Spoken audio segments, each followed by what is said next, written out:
नमस्कार, मैं हूँ भानुप्रिया वर्मा आपके साथ और एक बार फिर लेकर हाजिर हूँ मैं आपका अपना फेवरेट प्रोग्राम जिसका नाम है युवाओं की वाणी, युववाणी। खैर, आज मैं एफएम शिमला की बात नहीं करूँगी। आज मैं आपको बताऊँगी कि मैं जब पहली दफ़ा गई एपीजी यूनिवर्सिटी तो भला क्या हुआ। मैं वहाँ गई और वहाँ पर किस तरीके से मैंने इंटरेक्ट किया और लोगों के किस तरीके से क्वेश्चंस मुझे सुनने को मिले और उन्होंने मुझे फीडबैक दिया। ये सारी चीज़ें मैं आपको ना आज इस शो में बताने वाली हूँ। और जब आप कभी नेक्स्ट टाइम एपीजी जाएं तो किन बातों का ख्याल रखें, ये भी अगर आप जानना चाहते हैं तो प्लीज़ कहीं नहीं जाना है आपने, रहना सिर्फ और सिर्फ हमारे साथ एंजॉय करना है ये म्यूजिक जो आपके लिए मैं यहाँ से एकदम लाइव भेज रही हूँ। So keep listening, keep rocking with us. Thank you.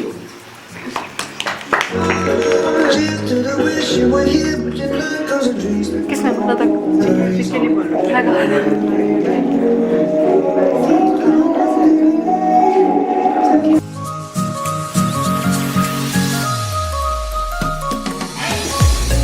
So that is his or her world there, and she is not aware how many people are listening outside them. So it's the mic which carries the voice outside and your style, your language, whatever you want to present. Okay? That is taken out, and how many listeners are listening, that depends on the frequency and all that. But it is the presenter who carries the show. वो कहते हैं ना, आपने वो song भी सुना होगा, किनारा फिल्म से है, मेरी आवाज़ ही मेरी पहचान है, लता मंगेशकर की है। तो अब हम लोग जो वो कहते हैं ना, मेरी आवाज़ ही मेरी पहचान है, वो सिर्फ एक सॉन्ग नहीं है, इवन रेडियो के लिए तो बिल्कुल परफेक्ट है वो। वैसा है वो, हर एक आरजे, हर एक अनाउंसर की आप कह सकते हो, उसका पूरा ब्रीफ है वो, सब कुछ।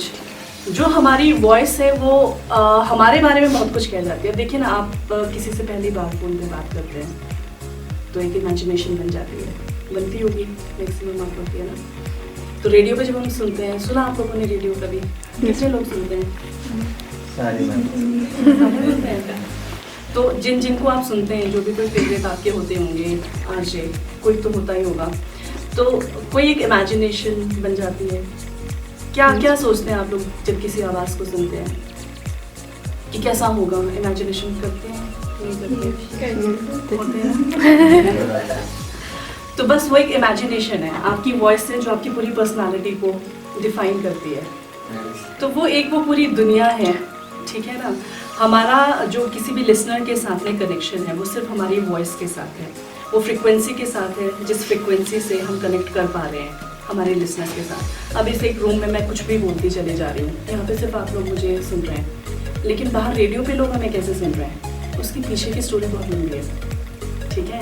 अब हम यहाँ कुछ भी बोलेंगे तो वैसे ही वो बाहर रेडियो पे नहीं चली जाएगी।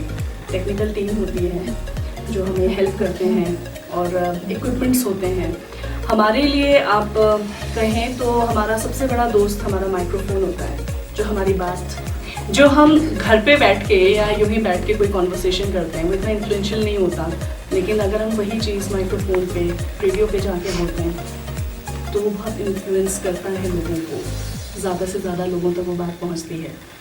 काम करने का तरीका बहुत ही डिफरेंट होता है वहाँ पर भी। आप पूरा एंजॉय करते हैं, आप एक दूसरी दुनिया में होते हैं, बहुत सारे लोगों को आप पहचानते हैं सिर्फ आपके नाम से। अब आपने पढ़ा ही होगा रेडियो ब्रॉडकास्टिंग टेलीकास्टिंग में कितना डिफरेंस है ना, मालूम होगा। तो जब भी किसी फील्ड में हम लोग जाते हैं तो कोई ना कोई पैशन होता है। आप लोगों ने जर्नलिज्म कर रहे हैं यहाँ पे, सबके अपने अपने पॉइंट ऑफ व्यूज़ होंगे। आपने क्या सोच करके जर्नलिज्म? टीवी एंकर बनना चाहती हूँ।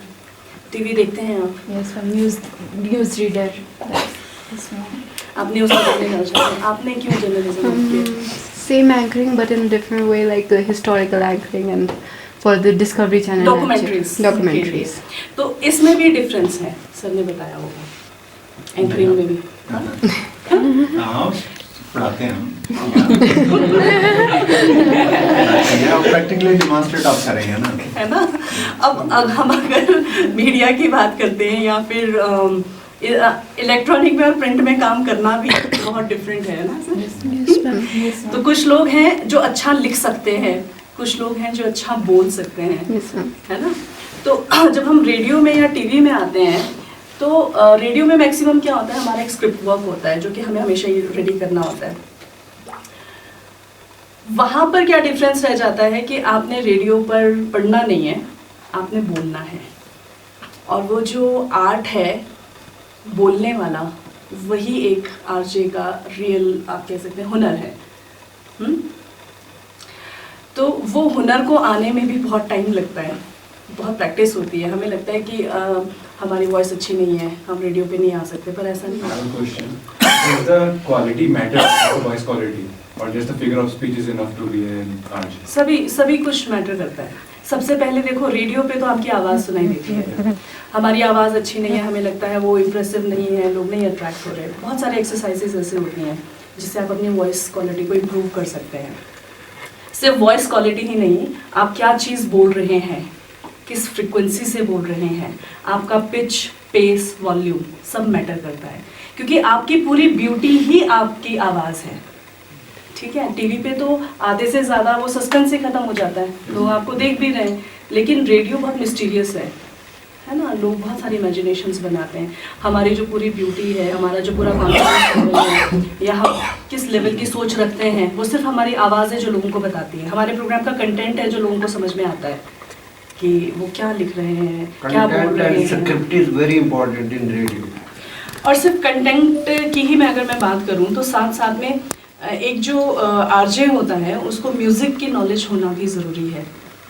ठीक है, आप एक हिंदी ब्रॉडकास्टर हैं, राइट। हमारे कंट्री पे मैक्सिमम लोग सारे पढ़े लिखे नहीं होते हैं, है ना, बिल्कुल एक लेबर क्लास भी हमें सुन रही है। अब अगर हम उसके सामने फॉरेन लैंग्वेज में हम बात करेंगे, उसको कुछ समझ नहीं आएगा, वो रेडियो बंद कर देगा, उसके काम का नहीं है। ठीक है, आप गाने उसके लिए जो मर्जी चला रहे हो, तो बिल्कुल रेडियो वही है, आप जो चीज़ बोल रहे हो उसके अकॉर्डिंगली आपने सॉन्ग्स भी प्ले करने हैं। ठीक है, कि आप जो बोल रहे हो उससे मिलता जुलता बॉलीवुड में इतने सारे गाने हैं, तो हमें तो एंटरटेन करना है। हमें भजन का भी पता होना चाहिए, अगर मैं हिमाचल की बात करूँ तो हमें फोक का भी पता होना चाहिए। बेशक हमें वो नहीं समझ में आ रहे हैं, बट हमें रिदम समझ में आनी चाहिए। हमें लोगों का इंटरेस्ट के अकॉर्डिंगली चलाना है। हमारी यंग जनरेशन है, रॉक म्यूज़िक पसंद करती है, ठा ठा ठा ठा ठा, है ना। एक जनरेशन हमारी ये है जो बोलती है कि ऐसा नहीं, ये क्या म्यूज़िक है, पुराने गाने बड़े अच्छे होते थे, मीनिंगफुल होते थे, है ना। फिर एक ग्रुप ऐसा होता है कि उनको बॉलीवुड नहीं समझ में आता, पहाड़ी भी नहीं समझ में आता, उनको चाहिए जी हमें गज़लें, क्लासिकल। हम तो जी बस गज़लें ही सुनते हैं और तो हमारे हैं ही। एक आज नया प्रेजेंटर आएगा, नए आइडियाज़ के साथ आएगा, लेटेस्ट सॉन्ग्स के साथ आएगा। लेटेस्ट सॉन्ग आप ज़्यादा से ज़्यादा हफ्ता महीना सुन लोगे, डे नाइट कितना सुनोगे आप। आपको याद आएगा, अरे 2014 में एक मूवी आई थी ना, उसका वो वाला सॉन्ग बड़ा अच्छा था, बहुत दिन हो गए, कहाँ गया। तो वो 2014 का वो जो सॉन्ग है ना, वो आपको 2020 में भी सुनने को मिलेगा। या 1980 का कोई सॉन्ग है, 59 का कोई सॉन्ग है, वो आपको सिर्फ रेडियो पे ही सुनने को मिलेगा। उसका जो ओरिजिनल है वो आपको सिर्फ और सिर्फ रेडियो पे ही मिलेगा, इसलिए रेडियो की लाइफ खत्म नहीं हो सकती। मैम, रेडियो का जो पूरा शो है वो एक म्यूजिक पे ही डिपेंड होता है कि म्यूजिक के उसमें ही चलेगा। म्यूजिक और स्क्रिप्टिंग, आपका प्रेजेंटेशन बहुत इंपॉर्टेंट है। अब रेडियो की अगर मैं बात करूं तो नॉर्मली हम जब स्टार्ट करते हैं तो हमारे डिवोशनल प्रोग्राम हमारे स्टार्ट होते हैं, भजन उसमें सुबह सुबह चलते हैं, क्योंकि नॉर्मली हम भजन ही सुनते हैं। शोर कुमार के गाने नहीं लग सकते। बिल्कुल, सुबह जब आपका रेडियो स्टार्ट हो रहा है, आप सो के उठ रहे हो, तो आप कोई फिल्मी गाने तो सुनोगे नहीं। सुनते होंगे कुछ लोग, बट मैक्सिमम नहीं सुनते हैं। ठीक है, वो डिवोशनल ही सुबह उठ के पूजा पाठ ही करते हैं लोग, है ना। तो जैसे कुछ टाइम उसके लिए है, फिर उसके बाद थोड़ा सा इन्फॉर्मेशन चाहिए हमें कि न्यूज़पेपर में क्या चल रहा है, गुड मॉर्निंग शिमला में आता है, तो उसके लिए एक प्रोग्राम डिज़ाइन किया हुआ है कि आज लेटेस्ट क्या है। उसके बाद अच्छा चलो, अब लोगों के ऑफिस निकलने का टाइम हो गया, अब ऑफिस जा चुके हैं, फिर थोड़ा वो प्रोग्राम चेंज होना शुरू हो जाता है। फिर बैक टू बैक म्यूज़िक का एक हम रखते हैं 9:30 से 10। फिर अच्छा कुछ लोग हैं जो अपने ऑफिस घर दुकान कहीं पहुंच चुके हैं, तो अब उन्होंने रेडियो ऑन कर लिया है, तो क्या है, हम रिक्वेस्ट बेस्ड प्रोग्राम चला लेते हैं, मेल बेस्ड प्रोग्राम कि चलो हमें मेल कर सकते हैं, हमें फ़ोन कर सकते हैं। तो हमने उनका वो ध्यान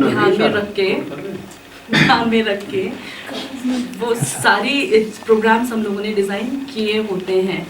तो इसके पीछे एक सोच है जो काम करती है, और हम उस सोच को। So ma'am, there is a question, for example there is a caller, फरमाइशी प्रोग्राम जो है, फ़ोन करते हैं वो कि हमें ये गाना सुनना है। So how you at that moment bring out that song?